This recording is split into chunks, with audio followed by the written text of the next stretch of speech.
I'm Martin Sharp, and award-winning speaker, mentor and coach. And I'm here to talk to you about something which I know you've probably already heard before, because the old adage goes, fail to plan, you plan to fail. But yeah, how many times do you actually plan on what you're going to be doing in your business? Let's listen to what the experts have to say about this.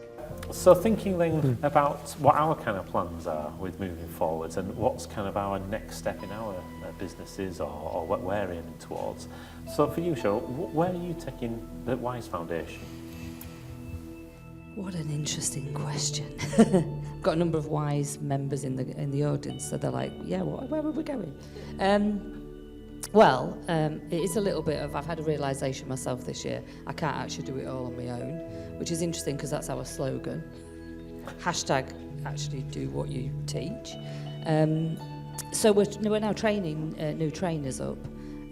So we've kind of gone a little bit, because we could have gone like big and gone into big hotels, big venues, you know, with lots of clients, but we're kind of going against the market. And so we do events at my home.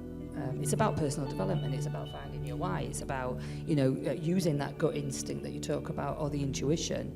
And I want to be able to see, you know, along with Marion, the whites of our clients' eyes, really. I don't want to see just a mass of people. I can do that standing on a stage to share the message initially. And so what we're doing is we're training new people, training new counsellors, so that they can then replicate that in their areas of the country, the world, etc. It's a big plan. It's probably a 10-year plan, to be fair. But we're at the beginning of that journey. So now we know we've got a strategy, a solution. I've got to kind of work out what the unicorn does. I'm not really quite sure if I can package that up. But we can teach other people to have fun, so that's the main thing. So yeah, so now it's about being able to make it into a business that is franchisable or licensed, and then really what I'm going to do is not on the scale of what you're doing, but I just want to be on stage and speak and share a message to help other people, because I don't want people to wait to be, you know, 48, 50 like I was before realising that actually you do have a choice and you can be happy, but ultimately it does start with you, so you have to want to do that. So it's kind of two ways. I'm going to do what I really, really love, which gives me what I call my ready, break, glow. But at the same time, we'll still continue the business, but we'll step back and maybe become a celebrity guest, you know what I mean, for one day of the programme or something like that. Yeah. Brilliant. Excellent. We're all excited to see how that develops going forward, and obviously wish you all the best of luck, and we'll be around on that journey. That's good. And John, I'm going to change the question slightly, just because being with you for the last 10 years, and I've actually seen a lot of the changes that you've been through in your business anyway, and I think it'd be probably good to reflect back as well as reflect forward and think, over the last 10 years, what have been some of those kind of key moments when you've known things needed to change and the kind of the results of those changes, and then think about how it's going to move forwards. I think the first big change was when I first started at the firm in the year 2000. Everything was going brilliantly for the sort of first year or so, and then I gradually just started falling out with clients, and it was always their fault. You see, you know, they'd done something, you know, they didn't understand, or they had false expectations or whatever, and then I just gradually came to understand that there was a common theme to all of these fallouts, and it was me. So I think it was 2003, I did a personal coaching program, and I went to see this lady, and I said, look, I'm falling out with my clients continuously. In fact, I'm falling out with everybody. And so the biggest change for me is that it was that journey of self-awareness. And I read Stephen Covey's 7 Habits, and it completely changed my life overnight. That was a really big change. That's when I learned about self-awareness, and I learned about the power of books as well. A lot of people turn their noses up at business books, that kind of thing, but you know, it's nuts to go out and reinvent the wheel, and just, you know, people have been making the same mistakes that we make in business for decades and decades. So learn from that, and don't make the same mistakes yourself. You don't have to. That was the biggest change for me. I guess I've had some difficulties. I had a near-fatal car crash in 2004, and I was off work for about 2 years, and then back part-time for a couple of years. and I got back to work in December 2007. So then a few months later, the world went into recession. I had a lot of clients in construction, recruitment, and bars. So that was fab.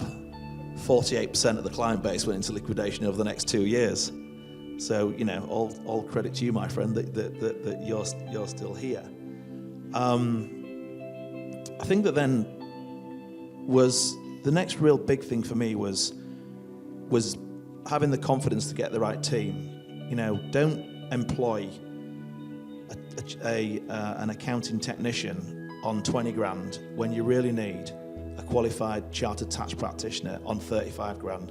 You may not have the money, but you've got to look at it as an investment. Excuse me. And I think that's aside from that self-awareness and operating above the line, surround yourself with the best people. You know, never shortchange your business.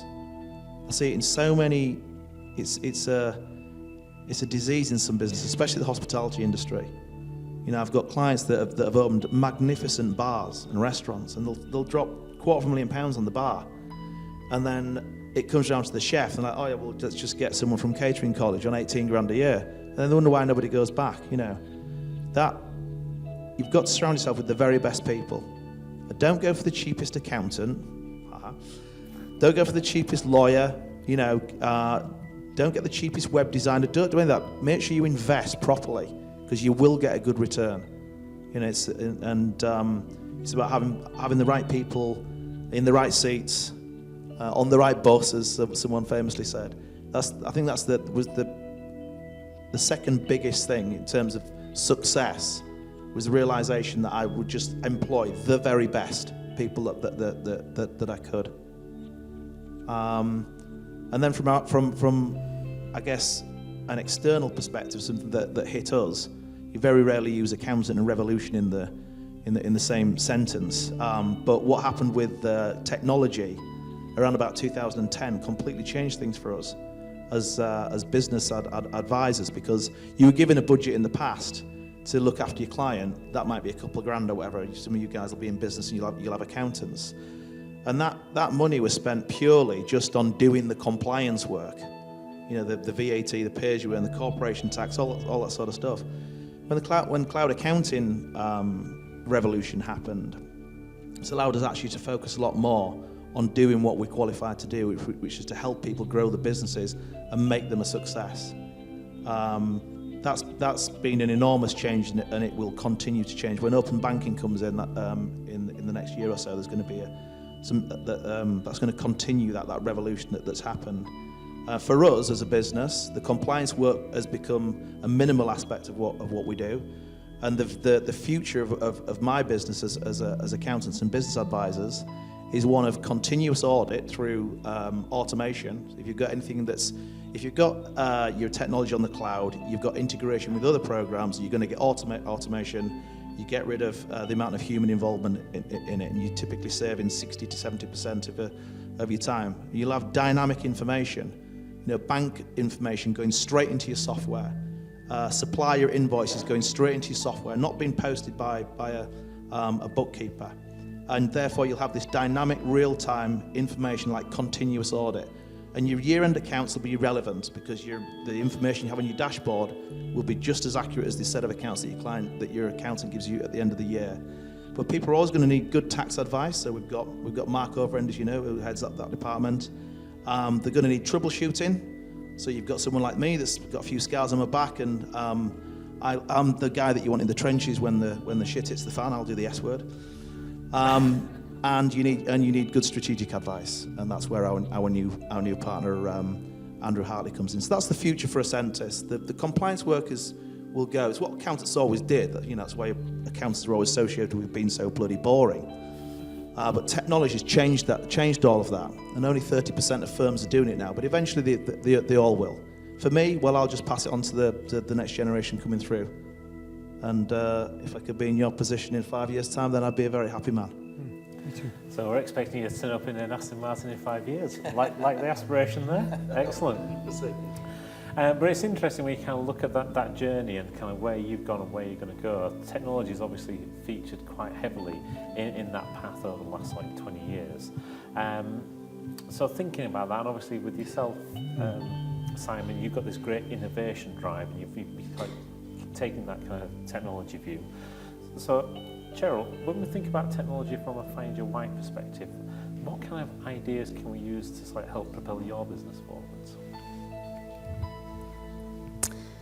I think for us, we made a decision that one of the ways that we grow the business is through the membership, the basic membership that allows people who don't have a lot of money to still get some help. And so that really is the automated part.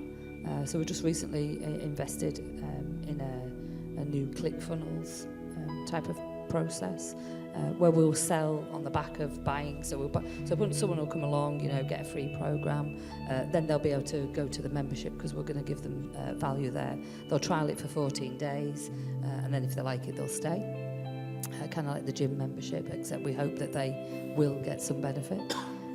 Rather than dabbling and not turning up at the events. And we're still very small, so we can see when people don't do it. So we'll send them little reminders. I'd rather say to somebody, use this or fucking cancel I don't need your fucking £9.99. I want to help you to change your life. The £9.99 can come after, you know what I mean? So there's definitely automation there. And again, online programs that people just don't look at the videos.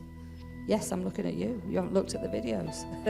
I know you're in the audience, but that's okay because you come to a live event. So that's all right. So that's where technology will come through. I don't know. Maybe one day I'll get a what's it called when you don't have to turn up? A hologram. Then I can't actually get told off for swearing. I was a bit worried because you did the F word, you did the S word, and I'm kind of thinking, what am I left with? But I have got my nephew in the audience, so we're not going there, are we? So technology in that way, so we can help more people. It's definitely a low cost, high number at the beginning, which means that we can then concentrate on the people one-to-one. I think that's probably as much as I actually know at this stage of where we are. That's fine. I think, and again, it's nice to hear you've got that very people-centric view to it anyway. I think that's a kind of a theme that's coming through from all the conversations. It's almost like keeping the person you're trying to serve in mind and what they're looking for, while at the same time trying to keep your business going. So I do like that kind of theme coming through what you're saying. I've got another thing there, which is like, don't have customers that you don't like.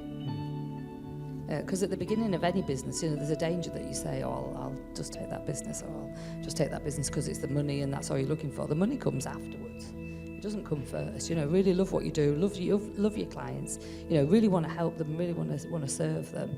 Do what you love, do what puts a smile on your face, and if it doesn't, then shut the fucking business and go elsewhere. Sorry, I'm off now, you see. You gave me license, didn't you?